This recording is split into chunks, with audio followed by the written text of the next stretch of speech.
नमस्कार, आदाब, बहुत बहुत स्वागत है आप सभी का। आप देख रहे हैं मेरा खास कार्यक्रम नजर और नजरिया। मैं हूं आपके साथ बुशरा खानम फहद। तो सबको ये लग रहा है कि अब राम मंदिर बनने जा रहा है, यानी कि राम मंदिर बन रहा है। उसकी प्राण प्रतिष्ठा का जो कार्यक्रम है वो 22 तारीख को होने जा रहा है। और ऐसे में अब नरेंद्र मोदी को या भारतीय जनता पार्टी को विजयी होने से कोई रोक नहीं सकता है। मीडिया में इसे इसी तरह से पूरी तस्वीर दिखाने की कोशिश की जा रही है और पूरा राम में जो है वो मोदी मीडिया नजर आ रहा है। लेकिन खुद नरेंद्र मोदी को शायद इसका विश्वास नहीं है। इसीलिए सोलापुर के आज एक कार्यक्रम में नरेंद्र मोदी रो पड़े। अब आपको पता है जब वो रोते हैं तो वो ऐसे ही तो नहीं रोते हैं, कुछ तो वजह होती है। या तो इलेक्शन करीब होता है, या कहीं ना कहीं उनकी इलेक्शन में नैया डूब रही होती है, या फिर सामने उनको कोई ना कोई घबराहट नजर आ रही होती है, या उनको लग रहा है होता है कि सब कुछ ठीक नहीं चल रहा है, तभी नरेंद्र मोदी के आंसू निकलते हैं। मैं आपको दिखाऊंगी और सुनाऊंगी कि सोलापुर में आखिर नरेंद्र मोदी क्यों रो पड़े। लेकिन उससे पहले मैं आपको बताना चाहूंगी कि जिस इंडिया गठबंधन को लेकर दिन रात मीडिया में ये खबरें फैलाई जा रही हैं कि उसमें सब कुछ ठीक नहीं चल रहा है। कभी वो ममता बनर्जी को नाराज बताते हैं, तो कभी तेजस्वी को रूठा हुआ बताते हैं, तो कभी नीतीश कुमार के एनडीए में जाने की खबरें चलाते हैं, तो कभी अखिलेश यादव को लेकर खबरें चलाते हैं। लेकिन मैं आपको ये बताने जा रही हूं कि इंडिया गठबंधन लगातार मजबूती से आगे बढ़ रहा है और सीट शेयरिंग को लेकर लगभग बात बन गई है। आज 40 मिनट तेजस्वी यादव और नीतीश कुमार की बैठक हुई, आपस में बातचीत हुई, और जब बातचीत के बाद वो बाहर निकले और मीडिया से जब उन्होंने बात की तो मीडिया की जो उन्होंने क्लास लगाई है, पहले मैं आपको वो सुनवाना चाहती हूं। सुनिए आप तेजस्वी यादव ने कैसे मीडिया की एक तरह से क्लास लगाई और क्लास लगाते हुए ये बताया कि कैसे आप बीजेपी या एनडीए को लेकर सवाल नहीं पूछते हैं, लेकिन इंडिया गठबंधन को लेकर आप तमाम तरह के प्रचंड करते घूमते हैं। सुनिए आप तेजस्वी यादव को। आप एक हम आपसे पूछना चाहते हैं महोदय, आपके चैनल से पूछना चाहते हैं कि बीजेपी कितना सीट पे बिहार में चुनाव लड़ रही है? एनडीए में क्या सीट शेयरिंग तय हो चुका है? आप बताइए ना भाई। तो आपकी चिंता यहाँ क्यों होती है, वहाँ क्यों नहीं होती है भाई? तो आप अरे आप वो हमारे बीच की बात है ना। हम लोग सब लोग सम्मानजनक सीटों पर लड़ेंगे। जदयू लड़ेगी जहां, वहां आरजेडी भी लड़ रही है। मतलब समझ रहे हैं, हम जदयू के साथ है, जदयू हमारे साथ है मजबूती के साथ। ये महागठबंधन चुनाव लड़ेगा, कोई पार्टी चुनाव नहीं लड़ेगी। और नीतीश जी के नेतृत्व में हम लोग जो है काम कर रहे हैं। तो आप लोग बड़ा ऑफर मिला है नीतीश कुमार को, कुछ भी हो। अरे भैया आप लोग बहुत जानकार हैं। क्या ऑफर है ये वो बता दीजिए। अमित शाह ने बता दीजिए। आप ही लोग को बता के खोले होंगे, पूछ करके खोले। ये आप लोगों का काम है। ये आप लोग जो है अलग अलग विषय पे चलाते रहिए, व्यू पाते रहिए। लेकिन तो आपने सुना तेजस्वी यादव को कैसे उन्होंने मीडिया की क्लास लगाई। क्योंकि आप ही देखिए अभी भी सवाल किस तरह के पूछे जा रहे हैं, किस तरह से खबरें प्लान की जा रही हैं, और सवाल भी आपको पता है कि मीडिया को कहां से आते हैं और कहां से पूरी ब्रीफिंग होती है। लेकिन आज तेजस्वी यादव ने साफ तौर पर पूछ लिया कि क्या आप जो सवाल इंडिया गठबंधन को लेकर पूछते हैं, कभी आपने जुर्रत की कि आप यही सवाल एनडीए के ये घटक दलों से पूछे कि किस सीट पर कौन लड़ रहा है और बिहार में कौन सी सीट पर कौन लड़ रहा है? क्या आपने ये सवाल पूछा? वहीं अगर उत्तर प्रदेश की हम बात करें तो उत्तर प्रदेश में अखिलेश यादव ने आज आरएलडी के जो सुप्रीमो है उनके साथ अपनी तस्वीर जो है वो शेयर की है और गठबंधन की बात को उन्होंने लिखा है। और वहीं कांग्रेस के साथ लगातार दिल्ली में उनकी 2 दिन तक जो है वो बैठक चली सीट शेयरिंग को लेकर। तो लगातार इंडिया गठबंधन सीट शेयरिंग के एक सेट फॉर्मूले पर काम करता हुआ नजर आ रहा है, मजबूती के साथ आगे बढ़ रहा है। तो वहीं राहुल गांधी की भारत जोड़ो न्याय यात्रा चल रही है और बीजेपी आपको पता है उससे कितनी घबराई हुई है, कितनी डरी हुई है। आसाम के जो मुख्यमंत्री हैं हेमंत बिस्व शर्मा, उनके बयान से आपको समझ आ गया होगा, जो एफआईआर न्याय यात्रा पर की गई है उससे आपको समझ आ गया होगा।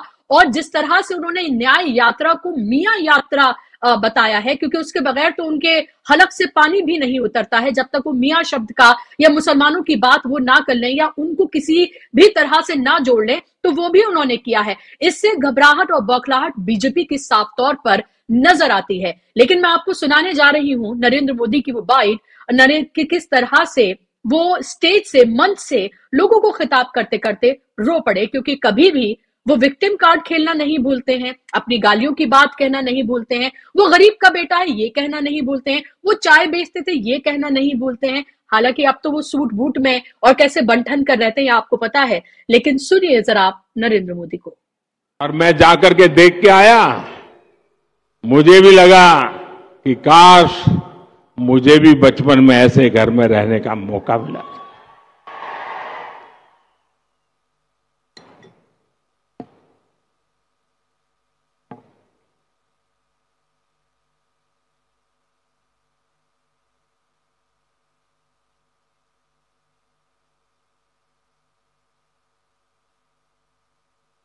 ये चीजें देखता हूं, मन को इतना संतोष होता है। इन हजारों परिवारों के सपने जब साकार होते हैं तो उनके आशीर्वाद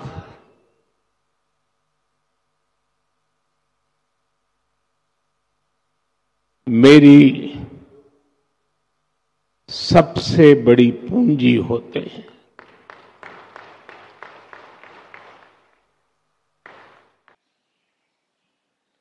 तो नरेंद्र मोदी को अभी आपने रोते हुए आपने देखा, और कोई ऐसा पल नहीं था, कोई इस तरह की कोई भावुक बात भी नहीं थी, बल्कि पीएम आवास योजना के तहत जो घर लोगों को दिए गए हैं उनकी बात वो यहाँ पर कर रहे थे।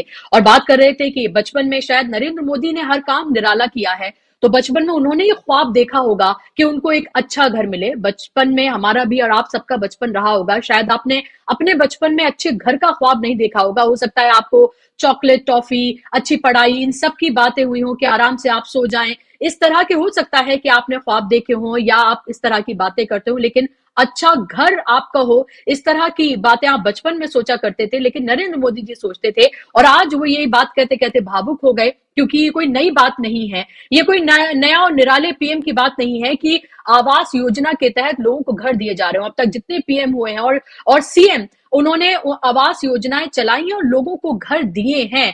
लेकिन आप ये देखिए कि जिस सरकार में 80 करोड़ से ज्यादा लोग 5 किलो राशन पर निर्भर होते हों, वहां पर पीएम मोदी अब यहां पर वाहवाही लूट रहे हैं। तो इससे आप ये अंदाजा लगाइए कि नरेंद्र मोदी को भी ये पता है कि राम भरोसे उनकी नैया पार नहीं होने जा रही है, इसलिए मंदिर मंदिर तो घूम ही रहे हैं, लेकिन इस तरह के तमाम तरीके से लोगों को अपनी तरफ आकर्षित कर रहे हैं।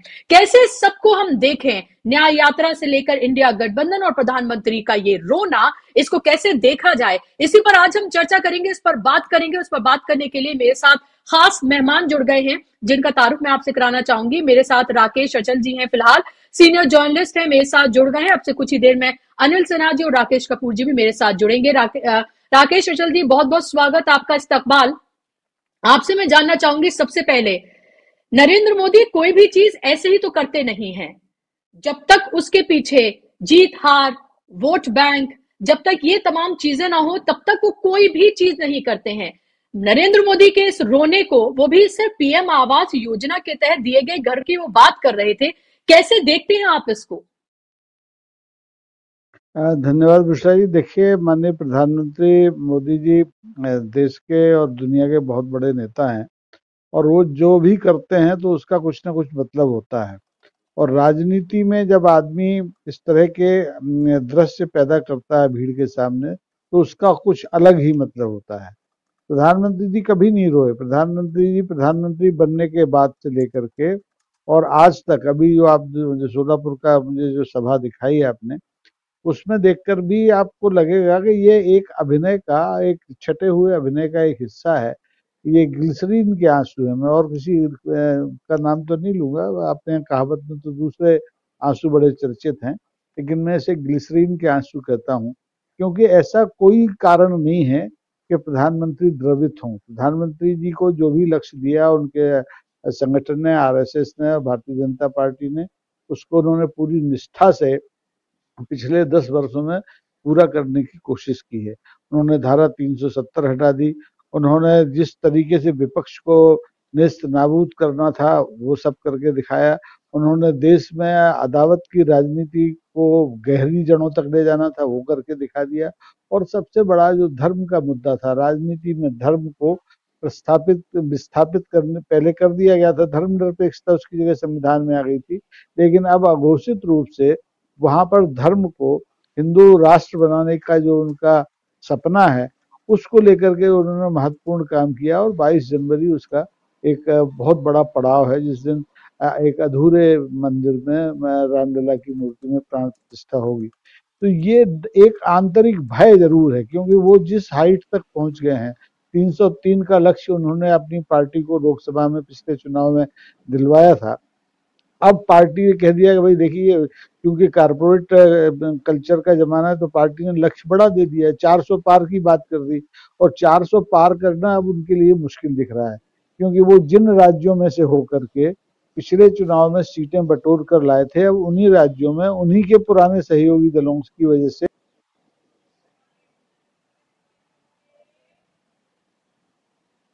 जी।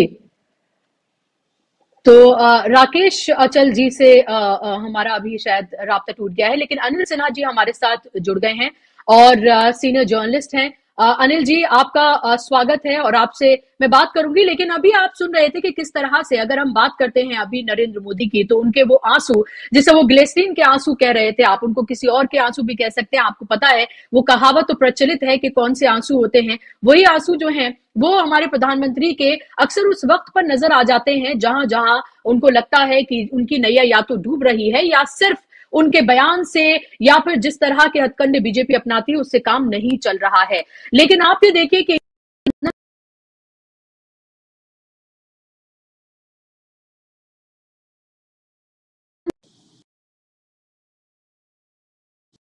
लेकिन इंडिया गठबंधन की हम यहाँ पर बात करें और इंडिया गठबंधन की हम बात करते हैं तो लगातार वो मजबूती की तरफ आगे बढ़ा है। अनिल जी, बहुत बहुत स्वागत है आपका, हमारे साथ आप जुड़ गए हैं। अनिल जी, मेरा सवाल आपसे ये है कि प्रधानमंत्री सोलापुर में ऐसे ही तो नहीं रोए होंगे, क्या वजह आप इसकी देखते हैं? क्या आपको लग रहा है कि राम भरोसे नैया पार नहीं हो रही है? जो प्रधानमंत्री पीएम आवास योजना का एक कार्यक्रम के तहत वो जो सोलापुर की सभा को जो संबोधित कर रहे थे, वहां अचानक से वो रो पड़े और अपने गरीबी के दिन उनको याद आ गए। तो आपको पता है गरीबी के दिन, अपनी माँ की याद, ये तमाम चीजें कब आती हैं उनको?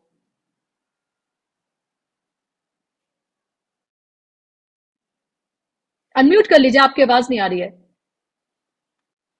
ये है कि आप इसको समझें कि पॉलिटिकल अगर है आंसू, देखिए कई बार आपके आंसू निकलते हैं सच में, क्योंकि आप तो अंत में आदमी हैं, तो आंसू निकलने की वजह अलग हो सकती है। दूसरा है कि पॉलिटिकल अगर पॉलिटिकली, जैसा कि कई बार इस तरह का एक्सप्रेशन करते रहे हैं, और जिसमें कि वो जो आप कहते हैं, मतलब रोने के लिए जो संवेदना चाहिए, उस संवेदना का उनका मतलब उनका व्यक्तित्व जिस तरह से उन्होंने खुद उभारा है, मैं कोई किसी के अंदर आप झांक करके या किसी पर आपको नहीं इस तरह के आरोप लगाने चाहिए, लेकिन जो इमेज उन्होंने बिल्डअप की है, जैसे 56 इंच की छाती, और पहले काफी लंबे समय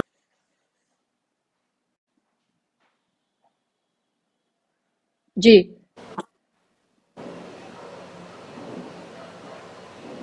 जी अनिल जी, आप अपनी बात को कहिए। लग रहा है कि आज माफ कीजिएगा, आज कुछ टेक्निकल प्रॉब्लम हमें लग रही है कि जब एक गेस्ट ज्वाइन करते हैं तो शायद दूसरे गेस्ट जो है वो डिस्कनेक्ट हो रहे हैं। लेकिन राकेश कपूर जी हमारे साथ जुड़ गए हैं, सीनियर जर्नलिस्ट है। राकेश जी, बहुत बहुत स्वागत है आपका। और हम यहाँ पर बात कर रहे थे कि प्रधानमंत्री सोलापुर की अपनी रैली में आज अचानक से रो पड़े अपनी गरीबी के दिन याद करके, तो आप इसको कैसे देखते हैं? सियासत में और खासतौर पर बीजेपी की और जो नरेंद्र मोदी की सियासत है उसमें ऐसे ही तो कुछ नहीं होता है। तस्लीम, देखिए सियासत में सारे दांव पेच खेले जाते हैं। सियासत चीज ही ऐसी है जिसमें सारे दांव पेच खेले जाते हैं। जहां तक गरीबी का सवाल है तो मेरे ख्याल में जितना मैंने पढ़ा है, आजादी के बाद से अभी तक सबसे गरीब आदमी राजनीति में स्वर्गीय कामराज नाडार से और कोई ज्यादा गरीब व्यक्ति नहीं राजनीति में आया। और जिसने राजनीति में आने के बाद, सियासत में आने के बाद इतनी बुलंदी छुई हो, उनकी बुलंदी जो थी वो एक नजीर है अभी तक राजनीति में। हालांकि वो तमिलनाडु के चीफ मिनिस्टर रहे और कांग्रेस पार्टी के राष्ट्रीय अध्यक्ष रहे, मगर वो कामराज था जिसका बचपन पूरी तरीके से गरीबी में बीता, जिसको गरीबी की वजह से 5वीं क्लास से पढ़ाई छोड़नी पड़ी और उसके बाद एक कपड़े की दुकान पर नौकरी करनी पड़ी, जिसमें रात को वो उस कपड़े की दुकान की चौकीदारी भी करते थे और सुबह उठ करके कपड़े की दुकान पर नौकरी करते थे। ऐसे ही जिंदगी के बीच में उन्होंने सियासत में हिस्सा लेना शुरू किया था और वो इस बुलंदी तक पहुंचे और तमिलनाडु के चीफ मिनिस्टर रहे। तो उनसे ज्यादा गरीब मेरी राय में कोई और राजनीतिज्ञ अभी हिंदुस्तान में हुआ नहीं है। हम लाल बहादुर शास्त्री का भी नाम गिना सकते हैं जो प्रधानमंत्री बने, हम चौधरी चरण सिंह का भी नाम गिना सकते हैं जो प्रधानमंत्री बने। वो भी एक किसान परिवार के थे और वो भी बहुत गरीबी में पले बड़े लोग थे। तो सियासत में ये दाव अपने हिसाब से सारे लोग खेलते रहते हैं। मैं इसके अतिरेक में नहीं जाऊंगा और मैं जानता हूं कि ये अपना अपना स्वभाव होता है राजनीतिज्ञ का कि वो किस चीज को किस लिहाज से पेश करता है और उसका प्रयोग करता है। तो नरेंद्र मोदी जी अगर कर रहे हैं तो ठीक है, वो समझते होंगे कि इस सियासत से उनको फायदा हो सकता है तो हो। लेकिन आपका जो आज का सब्जेक्ट है उसका विषय है इंडिया गठबंधन में सीटों का बंटवारा भी है, जो कि बहुत महत्वपूर्ण है।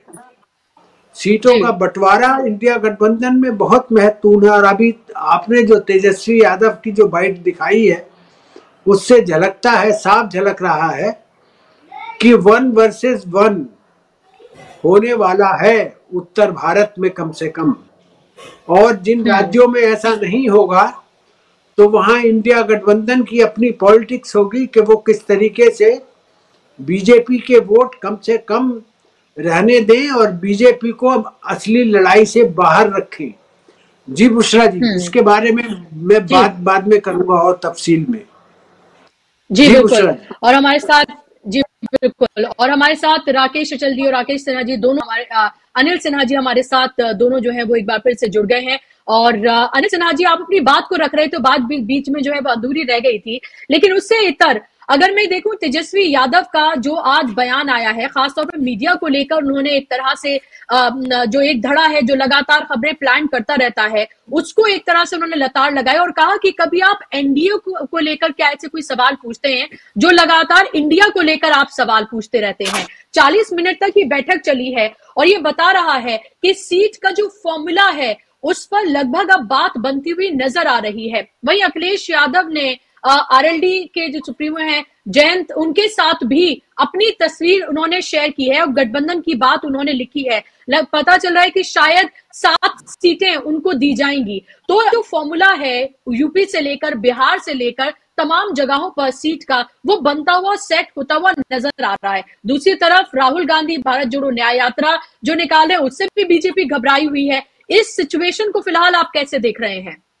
देखिए, ये मीडिया के बारे में तो लगातार हम लोग भी कहते आए, हम लोग तो इसके हिस्सा हैं, तो हम लोग तो ज्यादा समझ सकते हैं कि किस तरह से मीडिया ने अपना, जिसको आप कहते हैं कि पतन शब्द सही होगा इसके लिए कहना, वो पतन कर लिया हो गया है इसका, इसमें कोई मतलब शक की कोई गुंजाइश नहीं है। अभी आप देखिए क्या कि उनका आरोप क्या है। उनका आरोप ये है कि आप एनडीए गठबंधन के बारे में क्यों नहीं पूछते। तो आप ये आसानी से देख सकती हैं कि 38 दलों का एनडीए बनाया था अभी, मतलब पहले का एनडीए छोड़ दीजिए, लेकिन जो एनडीए बनाया था उसकी कौन सी बैठक हुई और उसके दल कहाँ गए और उसके दल जो है उनके साथ उनकी क्या बातचीत हो रही है। मैं तो कम से कम अभी महाराष्ट्र में हूँ, आपको बता सकता हूँ कि उनके लिए इतना ट्रिकी सिचुएशन है। महाराष्ट्र में जो एनडीए है वो तो सत्ता में है, यहाँ तो पक्का मतलब जिसको आप एनडीए कह सकती हैं वो एनडीए है अपने फॉर्म में, क्योंकि यहाँ नॉन बीजेपी चीफ मिनिस्टर है। उसके बाद अजीत पवार जैसा एक धड़ा है जो उनके साथ है और उनको सीट शेयर करना है। अच्छा, दोनों पार्टियां ऐसी हैं जिसमें कि ज्यादातर एमपी जो थे उनकी पेरेंट पार्टीज के वो चले गए हैं उनके साथ। मतलब एनसीपी के भी ज्यादातर जो लोकसभा सदस्य हैं वो अजीत पवार के साथ गए, और एकनाथ शिंदे के साथ वो सारे करीब करीब इसके उद्धव मतलब शिवसेना की जो के सांसद हैं उनके साथ हैं। तो उनको कैसे सीट देंगे, इस पर कोई स्टोरी मैंने तो आज तक नहीं देखी है। और मतलब आप समझ सकती हैं। लेकिन जो कि जैसे बिहार है, यूपी की बात में थोड़ा सा ट्रिकी है, अभी भी थोड़ा सा प्रॉब्लम, ममता बनर्जी वहां बंगाल में दिक्कतें हैं। ये इंडिया गठबंधन की रियल प्रॉब्लम्स हैं, इसके बारे में कोई डाउट की गुंजाइश नहीं है। लेकिन जी बाकी जगह तो करीब करीब तय है, लेकिन हर जगह वहां तो लगता है, आप अगर कुछ अखबार पढ़े, जिस अखबार का नाम नहीं लेना चाहिए मुझको, लेकिन कुछ अखबार पढ़े तो आपको लगता है क्या कि इंडिया गठबंधन भी टूट चुका है, जेडीयू टूट चुका है, आरजेडी टूट चुका है। उसको अगर किसी कोई बचा हुआ उनको मतलब जिसका नाम नहीं लेते वो लेफ्ट पार्टीज है, क्योंकि वहां तोड़ नहीं सकते कुछ भी, या टूटने की कोई गुंजाइश नहीं है, नहीं तो सबको तोड़ चुके हैं। अगर आप पिछले 6 महीने का अखबार उलट के देखें तो आपको अब तक लगेगा कि नीतीश कुमार तो चले गए यहाँ एनडीए में, आपको लगेगा कि आरजेडी तो टूट चुकी है, और आपको लगेगा कि इंडिया गठबंधन बिखर चुका है। लेकिन सच्चाई यही है कि 28 पार्टियां जहां है वहां है, एक भी मतलब आप जिम्मेदारी के साथ कह सकती हैं कि एक भी पार्टी ने इंडिया गठबंधन छोड़ा नहीं है। ये तो सच्चाई है। ये एक जो पक्की जो बात है उसको कभी ये नहीं अंडरलाइन करते। और ये तो है या नहीं इंडिया गठबंधन मतलब एनडीए, ये भी पता नहीं है। तो तेजस्वी बात में सच्चाई है। दूसरा ये है कि इतना जरूर है कि दावे जो भी कर ले इंडिया गठबंधन में, प्रॉब्लम्स तो हैं सीट शेयरिंग में, और वो अंत तक रहेंगे। ये राकेश जी की बात से सहमत हूं मैं कि जहां वो पूरा सीट शेयरिंग उनको दिक्कत भी हो तो उनको एक ऐसी स्ट्रेटजी बनानी पड़ेगी जिससे कि एंटी बीजेपी वोट को वो मतलब बीजेपी में वोट कम जाए और एंटी बीजेपी वोट बटे नहीं। 1 to 1 अगर ना भी हो तो उसको वो कैसे करते हैं इंडिया गठबंधन के दल, ये देखना है। तो ये तो प्रॉब्लम है, और ये प्रॉब्लम तो विद इन द पार्टीज भी है ना। अब जैसे कि बीजेपी है तो बीजेपी में खुद जो अब जो 3 जगह जो जीत हुई है, राजस्थान, मध्य प्रदेश या ये में छत्तीसगढ़ में, तो वहां खुद ही उनको जो एमपीज हैं उनको देंगे नहीं देंगे। ये सीट शेयरिंग से आप किसी गठबंधन की सेहत का अंदाजा नहीं लगा सकती। आपको ये देखना है कि पार्टीज ने जो ओवरऑल नैरेटिव है या उनका ये कमिटमेंट कि क्या वो जो उनका जिस दल के खिलाफ है, मतलब एनडीए के खिलाफ अगर लड़ना है तो उसके बारे में उनकी क्या राय है।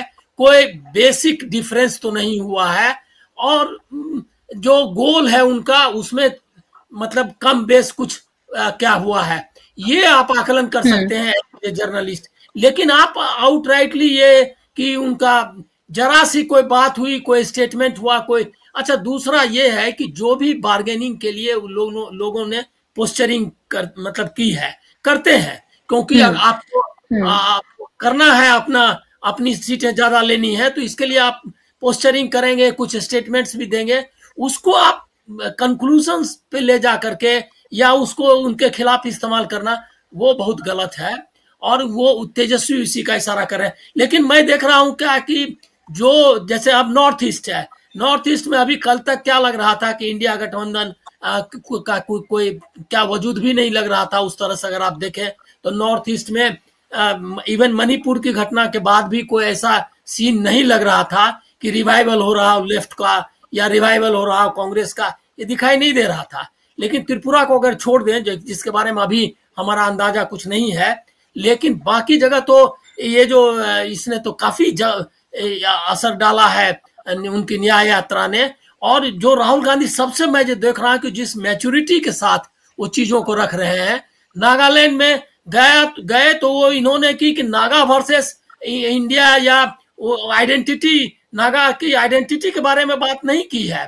वो एक पॉलिटिकल बातें कर रहे हैं कि जो नागालैंड के भीतर जो इनइक्वलिटी है, जो वो वहां जो डिस्पैरिटी है, उसके खिलाफ भी उन्होंने कहा है कि आपके यहाँ एक रोड पर के नीचे बसा हुआ ये नागालैंड है और दूसरा एक अंदर गांव में बसा हुआ।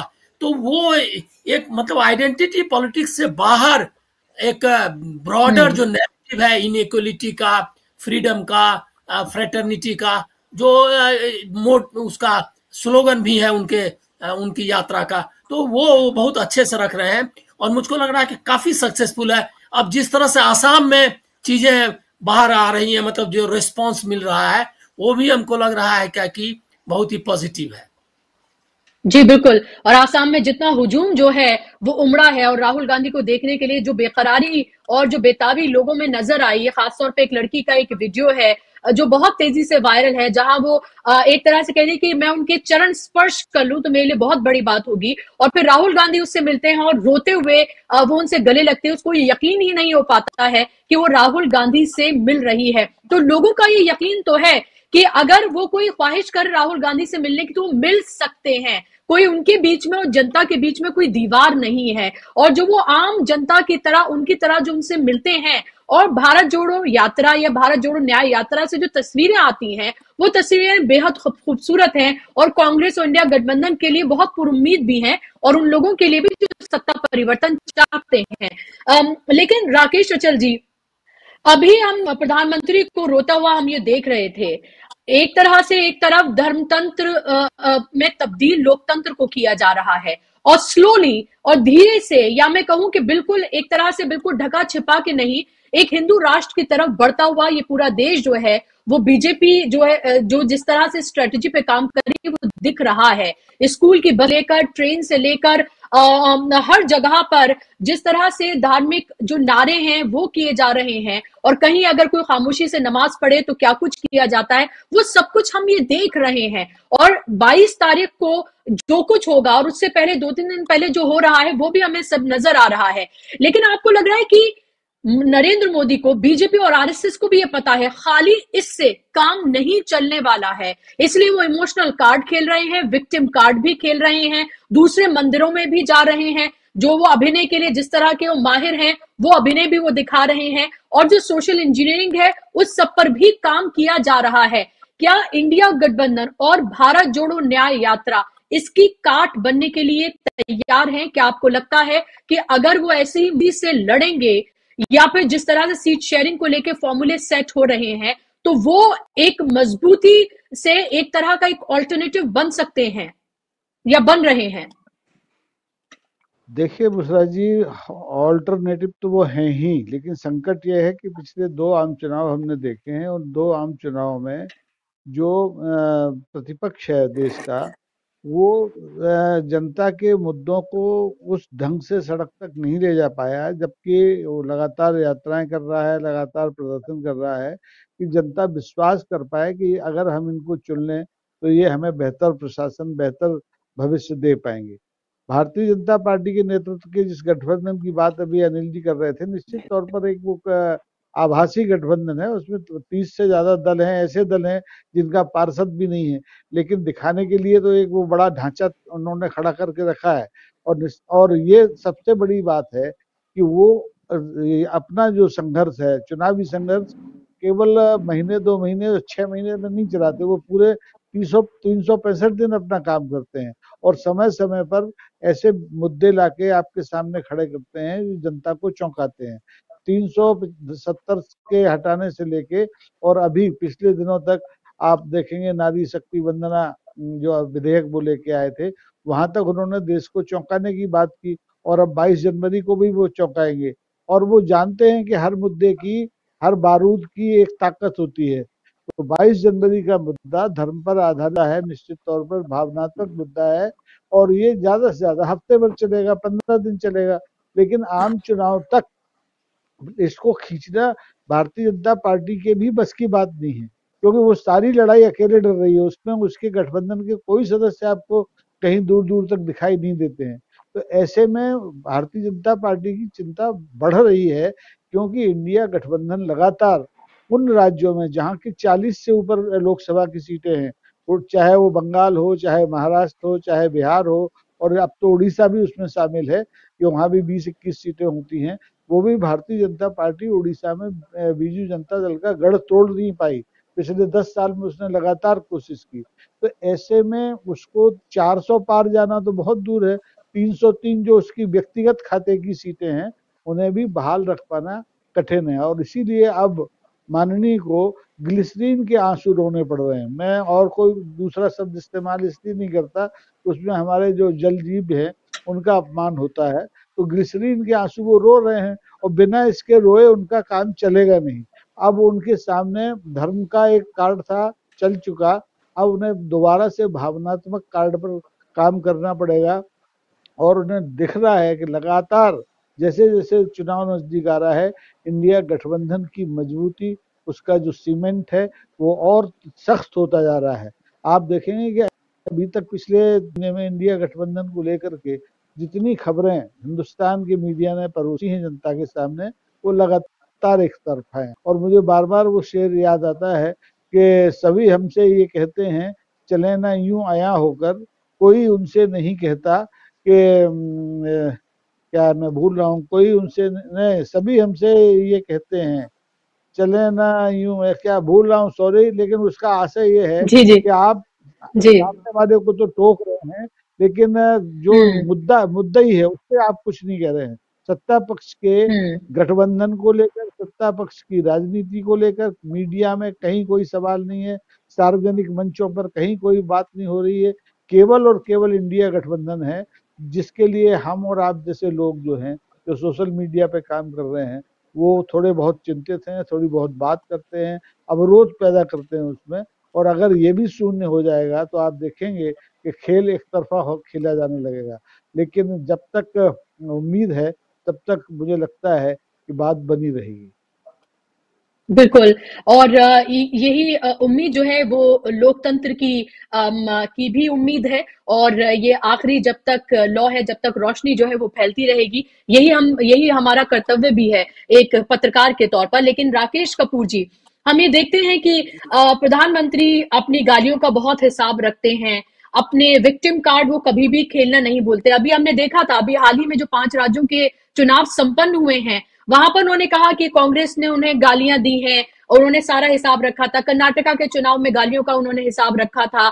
वो गरीब के बेटे हैं, वो ये बताना नहीं भूलते। आज जो बता रहे थे कि वो झोपड़ी में रहे हैं, और जो पीएम आवास योजना के तहत जो घर मिलते हैं लोगों को, वैसा भी शायद उनको नसीब नहीं था। और ये कहते कहते वो एकदम से वो रो पड़ते हैं। तो ये सब समझ में आता है कि भावुक होने वाले आंसू हैं या फिर ये सियासी आंसू हैं। इसको समझना कोई बहुत बड़ी बात नहीं है, खासतौर पर नरेंद्र मोदी जैसे जो नेता हैं। क्या आपको भी लगता है कि बीजेपी भी सिर्फ राम भरोसे नहीं है, उसको लग रहा है उसको वो सब कुछ करना पड़ेगा जो फिलहाल आज मोदी जी करते हुए नजर आ रहे हैं, या उसके अलावा जो कुछ भारतीय जनता पार्टी आरएसएस करते रहे हैं, कि अगर उसे जीत हासिल करनी है?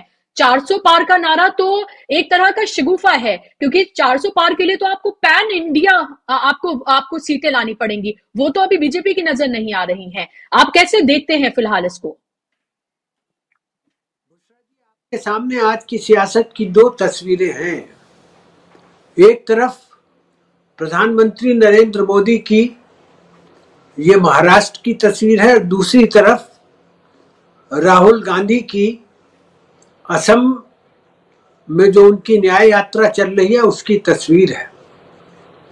ये नाहक ही नहीं होता, बेकार में नहीं होता। हम ये जमहूरियत का तिलिस्मी दौर देख रहे हैं धर्म के नाम पर। लेकिन यदि धर्म भारत की, क्योंकि मैं ये मानता हूं धर्म भारत की राजनीति में चलता नहीं है, और मैं ये तफसील में आप बताऊंगा आपको कि राम मंदिर पर क्यों चली राजनीति। देखिए, पहले ही चुनाव में स्वामी कारपात्री महाराज, जो हिंदू धर्म के ज्ञाता थे, उन्होंने अपनी राजनीतिक पार्टी बनाई राम राज्य परिषद, और राम राज्य परिषद का मध्य प्रदेश की मध्य भारत इलाके में अच्छा प्रभाव था। जो पहले वहां चुनाव हुए थे 1956 से पहले 1952 में, तो मध्य भारत एक राज्य था और उसमें उनकी पार्टी के जनसंघ से ज्यादा कैंडिडेट जीते थे और महाराजा ग्वालियर का वरदहस्त उनके सिर पर था। लेकिन इसके बावजूद राम के नाम पर उनकी पॉलिटिक्स असफल हो गई, चली नहीं। ये राम मंदिर के नाम पर क्यों चली? चूंकि ये एक पॉलिटिकल प्रोजेक्ट था शुरू से ही। 22 दिसंबर 1949 को जब बाबरी मस्जिद में मूर्तियां रखी गईं, तब से लेकर के और बाबरी मस्जिद विध्वंस तक ये एक पॉलिटिकल प्रोजेक्ट था, इसलिए इसका प्रभाव पॉलिटिक्स पर पड़ा। आज का जो 22 जनवरी का जो समारोह हो रहा है, उसका राजनीति पर कोई खास प्रभाव पड़ने वाला नहीं है, और ये अच्छी बात है। राजनीति की समझ है प्रधानमंत्री को, इस देश की जमीन की समझ है, इसका मतलब उनको मालूम है कि ये चीजें चलने वाली नहीं है। इसीलिए मैंने आपके सामने दो तस्वीरें रखी, एक राहुल गांधी की असम यात्रा की और दूसरी नरेंद्र मोदी की महाराष्ट्र की जनसभा की। ये दोनों तस्वीरें हैं जो बताती हैं कि मत पूछ क्या हाल है मेरा तेरे पीछे। राहुल गांधी वहां से चुनौती दे रहा है। राहुल गांधी असम से चुनौती दे रहा है और कह रहा है कि मत पूछ क्या हाल है तेरा मेरे पीछे, तू देख क्या रंग है तेरा मेरे आगे, और एक खेल है औरंगे सुलेमा मेरे नजदीक, और एक बात है एजाज मसीहा मेरे आगे। ये राजनीति होती है। राजनीति ये होती है, ये सियासत का एक रंग है। सियासत हमेशा हिंदुस्तान, चाहे वो राम मंदिर प्रोजेक्ट पर आडवाणी जी ने बहुत राजनीति की, लेकिन आम आदमी को ही विमर्श में रखा ना। उन्होंने इसको राम मंदिर आंदोलन को, राम मंदिर प्रोजेक्ट को एक राष्ट्रीय प्रोजेक्ट बनाया, लेकिन उसका एक पड़ाव पार किया ना। 22 जनवरी के पड़ाव में क्या है? कुछ नहीं है, ये काम हो चुका, इसकी राजनीति पूरी हो चुकी। अब भवानी प्रसाद मिश्र जैसा लिख करके गए, मध्य प्रदेश के ही गांधीवादी कवि थे, कि कुछ लिख के सो, कुछ पढ़ के सो, तू जिस जगह जागा सवेरे उस जगह से बढ़ के सो। अब इन्हें आगे की बात देखनी चाहिए, और प्रधानमंत्री देख रहे हैं। इसमें मैं समझता हूं कि he knows what is the real politics is, इसलिए वो दूसरे मुद्दे उठा रहे हैं, इसलिए इस देश के असली मुद्दे उठा रहे हैं। और उन मुद्दों पर लाया है राहुल गांधी कि केवल राम से काम चलने वाला नहीं है, आपको रोटी के बारे में भी सोचना पड़ेगा, रोजी के बारे में भी सोचना पड़ेगा। हिंदुस्तान के आम आदमी, जैसा आपने कहा पहले अपनी वजाहत में, 80 करोड़ से ज्यादा 81 करोड़ लोग आज भूखमरी के कगार पर हैं। 5 किलो भोजन अगर उन्हें महीने का ना दिया जाए तो वो भूखे मर जाएंगे। ये हालत है, इस तरफ हमें देखना पड़ेगा। जमहूरियत यही बात बताती है। गांधी यही उपदेश दे करके गए हैं, और गांधी यही अस्त्र दे करके गए हैं कि नागरिक लोकतंत्र में स्वयंभू सम्राट होता है।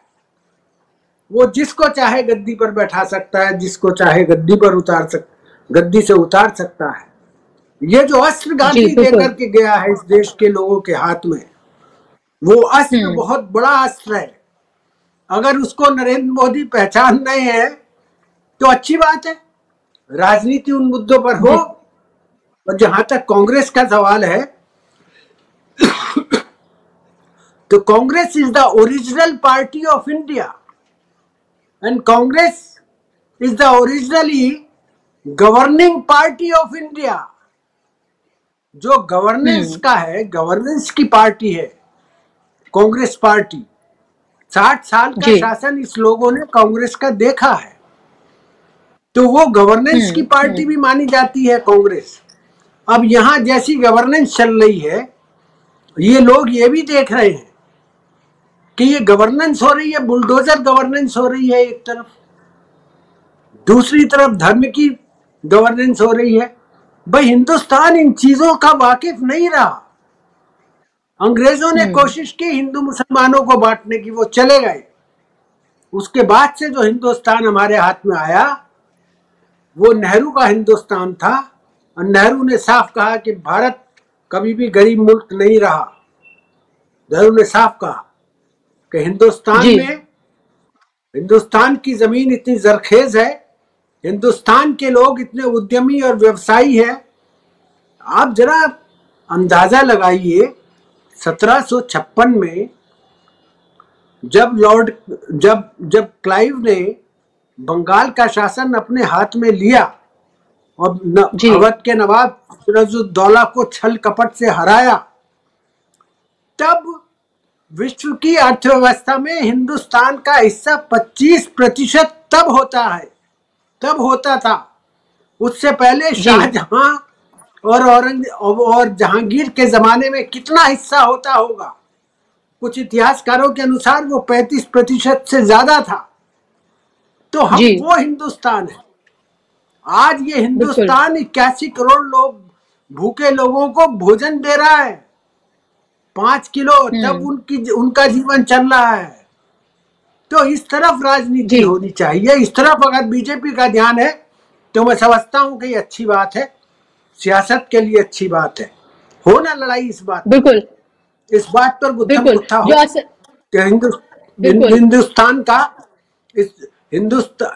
हिंदुस्तान का भविष्य क्या रहेगा, हो इस बात पर।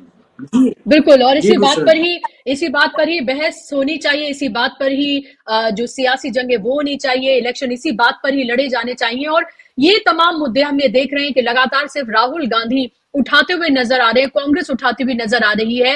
एक बार 4000 किलोमीटर पैदल यात्रा करने के बाद फिर से 6700 किलोमीटर की एक और यात्रा राहुल गांधी कर रहे हैं, लगातार लोगों से संवाद कर रहे हैं। लेकिन लग रहा है अनिल सिन्हा जी कि बहुत घबराई हुई है बीजेपी, और इसी घबराहट का नतीजा हमने हेमंत बिस्व शर्मा के उस बयान में देखा, जहां पर वो कह रहे हैं कि एफआईआर दर्ज कराएंगे और फिर अभी अरेस्ट नहीं करेंगे, 2-3 महीने बाद अरेस्ट करेंगे, फिर एफआईआर हो जाती है न्याय यात्रा पर।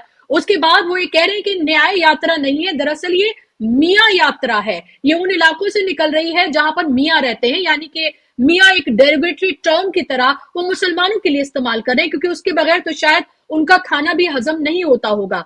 तो इसमें भी वो उन्होंने मियाँ शब्द का इस्तेमाल किया, और गांधी परिवार के लिए उन्होंने तमाम तरह के शब्दों का इस्तेमाल किया इसमें। लेकिन राहुल गांधी ने भी जिस तरह से उनको सबसे भ्रष्ट सीएम कहा देश का, उससे भी पता चल गया कि अब कांग्रेस इस तरह की किसी बातों को लेने के या फिर उन्होंने कह दिया और वो जवाब नहीं देंगे, ऐसा नहीं होने जा रहा है। तो क्या आपको लग रहा है न्याय यात्रा का असर उस तरह से हो रहा है कि कोई कांग्रेस की बीजेपी के एक सीएम पूरी तरीके से बौखलाकर इस तरह की बयानबाजी करने लगे और एफआईआर कर दी जाए न्याय यात्रा पर? नहीं, देखिए ये हेमंत बिस्व शर्मा जो है वो एक सीएम नहीं है, वो फेस है नॉर्थ ईस्ट में। और जो कुछ लोगों को मोदी और अमित शाह ने पूरे देश भर में प्रोजेक्ट किया है, ऐसे लोगों में जो कि उनका जिसको कहते हैं कि मैनेजर ट्रबल शूटर जिसको कहा जाता है, उस तरह के लोगों में उनका जो उनका काम मोदी और अमित शाह की जो रणनीति और स्कीम्स हैं उसमें वो बहुत इंपॉर्टेंट आदमी है। और उनको चैलेंज करके उन्होंने सीधी चुनौती दी है नॉर्थ ईस्ट में नरेंद्र मोदी और अमित शाह को, क्योंकि वो बाकी चीफ मिनिस्टर की तरह नहीं है। 2 चीफ मिनिस्टर्स हैं हिंदुस्तान में जिन पर की सबसे ज्यादा ट्रस्ट करते हैं अमित शाह और मोदी। वो है नंबर 1 में है हेमंत बिस्व शर्मा, और दूसरे नंबर पर है खट्टर, मनोहर लाल खट्टर। ये दोनों उनके पक्के लोग हैं। तो उनपे बाकी गुजरात का भी नहीं है, वो भी उनकी भी कोई आवाज नहीं है। लेकिन ये दोनों शख्स बहुत इंपॉर्टेंट है अभी की जो बीजेपी की हायरार्की है। तो नॉर्थ ईस्ट में उनका फेस है वो, बल्कि नॉर्थ ईस्ट ने बल्कि ईस्टर्न इंडिया में इवन बंगाल की जो राजनीति है उसको भी संचालित करने में वो मदद करते हैं। आपको याद होगा कि ममता बनर्जी और जगदीप धनखड़ और उनकी मीटिंग उपराष्ट्रपति के चुनाव के पहले उन्होंने कराई थी, और वो बहुत काम करते हैं। मतलब इस तरह का जो जिसको आप कहेंगे सौदागर टाइप का शब्द है कि नहीं ठीक मालूम नहीं, लेकिन ये बिचौलिया का काम वो करने वाले लोग हैं।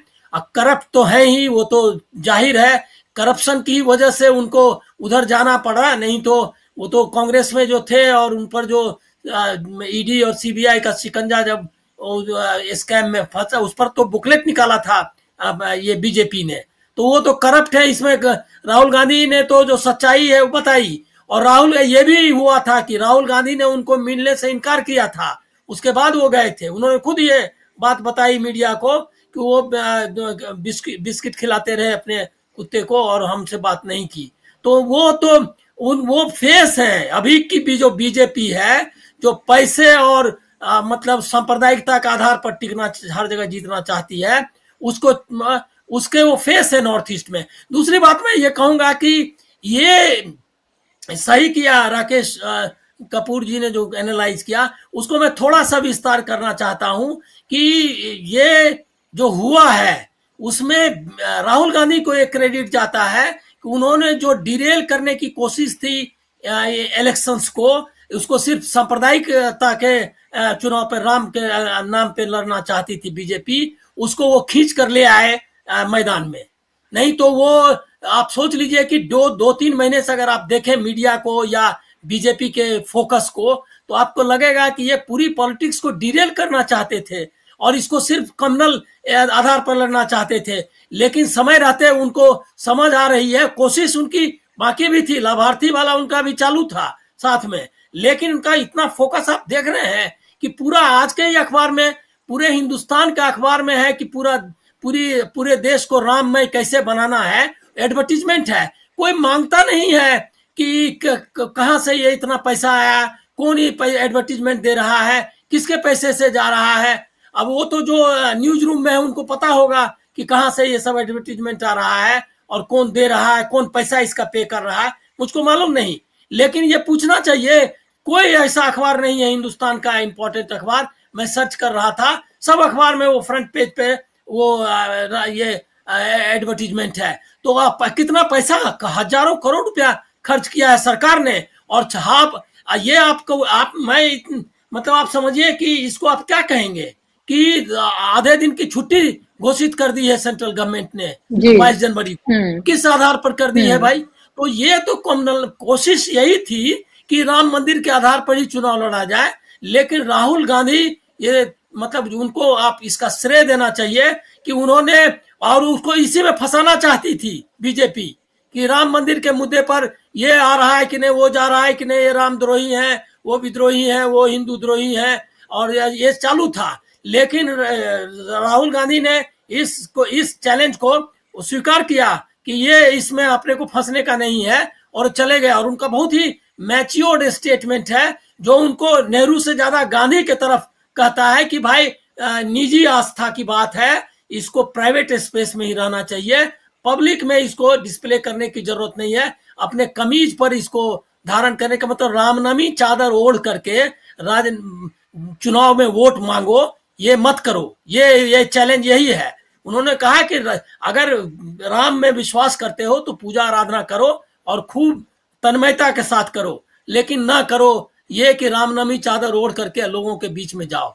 तो ये उन्होंने उस चुनौती को स्वीकार किया और उनको ले आए हैं। ये जो आप आंसू देख रहे हैं, इसकी मैं तुलना करूंगा। ये तुलना ये है कि संवेदना जो है, जो दिखाई देती है पूरे आप परिदृश्य में, आप देखिए असम में जो बच्ची, और ऐसे कई दृश्य आपको पहले की यात्रा में भी दिखेगा, जो मानवीय संवेदना है वो अपने सच्चे रूप में वहां दिखाई देती है। और यहाँ जो है आपको जो नकलीपन, जिसको आप ग्लिसरीन का आंसू कह रहे थे, वो दिखाई देता है। लेकिन मैं ये कह रहा हूं कि एक और है कि हो सकता है कई बार अपना दिल भी पसीजता नहीं है, रोने लगता है कि इतना कुछ किया और कुछ मिल नहीं रहा है। ये जो 2-4 महीने से जो अनुष्ठान चल रहा था और लोगों को भरमाने की कोशिश चल रही थी, उसका नतीजा भी नहीं निकला।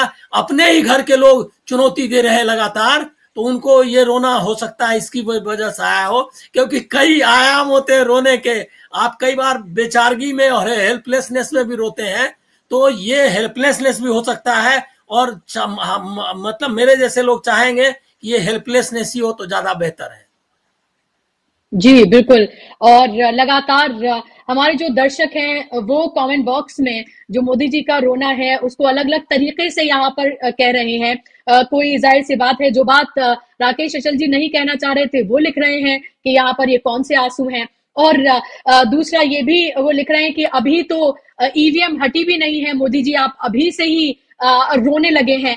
तो लोगों को भी ये समझ में बहुत अच्छे से आ रहा है कि दरअसल ये जो आंसू हैं ये कितने राजनीतिक हैं और क्यों आ रहे हैं। क्योंकि मोदी जी कोई भी काम बिना नफे नुकसान के वो कुछ भी नहीं करते हैं, और नफा नुकसान उनका सिर्फ राजनीतिक है, यानी कि हार और जीत चुनावों में, उसके अलावा और कुछ नहीं होता। ये सबको पता है, 10 साल में इतना तो लोग भी समझ गए हैं और शायद हम लोगों के भी समझ में आ गया है।